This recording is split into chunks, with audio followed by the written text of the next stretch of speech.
Cet atelier est très important dans la mesure où c'est un atelier qui permet de mettre l'accent dans la dynamique organisationnelle, qui est un facteur important pour le développement du secteur de l'élevage, en particulier de la maison des éleveurs. Un aspect important en termes de certains éléments tels que donc la gouvernance. Je pense que c'est un atelier qui permet de revoir l'ensemble des textes et les statuts de la maison des éleveurs.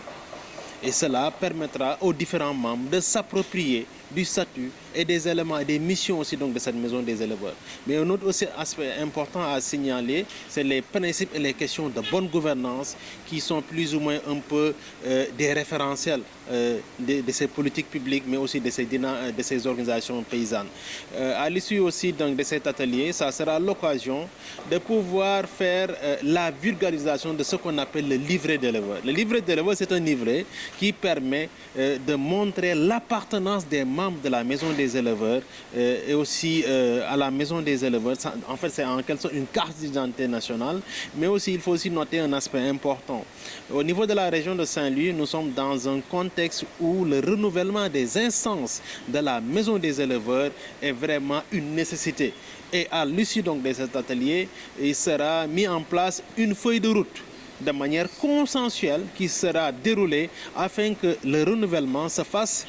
selon la volonté des autorités, aussi bien au niveau communal, départemental que régional. Concernant la Tabaski, là on vous rassure pour vous dire que le marché est très bien approvisionné. Vous savez, la dernière fois même, monsieur le ministre de l'Agriculture, de la Souveraineté alimentaire et de l'Élevage, le docteur Mabouba Diagne, on a eu à faire une tournée au niveau de Médina Ndiadbé. Et quand vous regardez le marché, là on se rend compte qu'au niveau de la région de Saint-Louis, on a un très bon niveau d'approvisionnement en termes d'entrée et de disponibilité de moutons au niveau de la région. dañoo ñëwoon fii tey pour dajeek suñu yenn responsable yoo xam ne yi ñu ngi ci maison des éleveurs nekk ci 3 départements yi composé région de Saint-Louis pour waxtaan ak ñoom leeralal leen texte yi ak règlement intérieur yi parce que nit balaa ngay dugg ci dara da nga ko war a xam d'abord. te aussi ñàkk nañu fi ay mag boo xam ne bi moo jiite woon région bi ak département bi kon tey war nañu taxaw pour ñu remplacer mais bu ñuy remplacer aussi dañoo bëgg remplacer ay nit ñoo xam ni dañoo responsable aussi nga xam ne li ñu yore xam nañu ko xam nañu cantaan yi ak tere yi te am na tey livret éleveur boo xamante ne bi aussi bëgg nañu nit ñi ku ko yore nga xam ne ëllëg ak jàmm monsieur le directeur régional de l'élevage et de production animale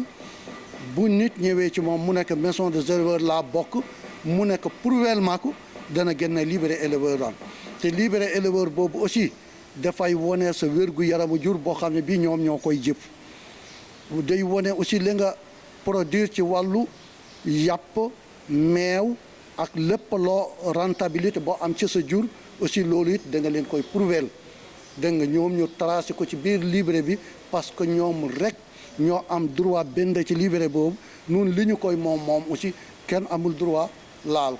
ko kon loolu war nañu ko xamal nit ñi ñu yee leen ci ba nga xam ne danañu ko mën a maîtriser. En tout cas man gis naa ay xar yu bari ci biir réew mi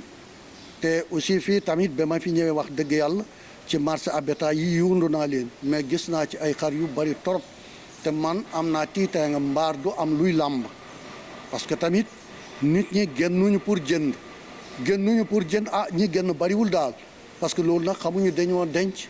wala dañuy xaar dernière minute wala leneen parce que nag préparation bi état def na ci li mu waroon a def léegi nag li des mooy diggante kiy jënd ak kiy jaay te éleveurs yi na tamit état mënu leen obligé ba ñu dugg ci lu dalul seen xel parce que indi ay xar nga mën bu nit ñi génnul jënd te nga war a fay ay bor war a am looy régler sa kër aussi wax dëgg yàlla yow tamit da ngay am tiitaay. profession la boo xam ne bi ñu bari dañu koy def ndax ñu bari dañuy yeew am na ay étudiants yoo xam ni ay éleveurs lañ am na même ay fonctionnaires yoo xam ni aussi dañuy yar